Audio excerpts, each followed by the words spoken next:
Nearly 200-year-old Roanoke estate is being brought back to life. About 24 volunteers spent their Saturday sprucing up this historic home. 10 News reporter Taj Simmons takes us inside Villa Heights to tell us why this house means so much. If Villa Heights walls could talk, they would have a long story to tell. They represent what this area was before it became Roanoke when the railroad moved in.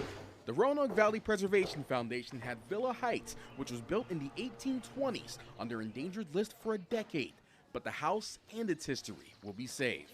It's one of the earliest remaining houses in Roanoke. There's not many of them. I say less than a handful of antebellum houses left. Isabel Thornton and Restoration Housing has spent months bringing this abandoned estate back from the edge of destruction.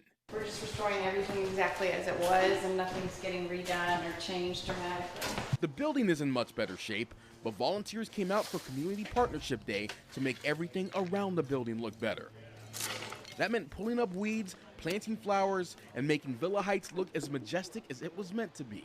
It's one of those things like working out that after you do it, you feel the reward and you're really glad you do it. In a few months, Villa Heights will house the Boys and Girls Club of Southwest Virginia.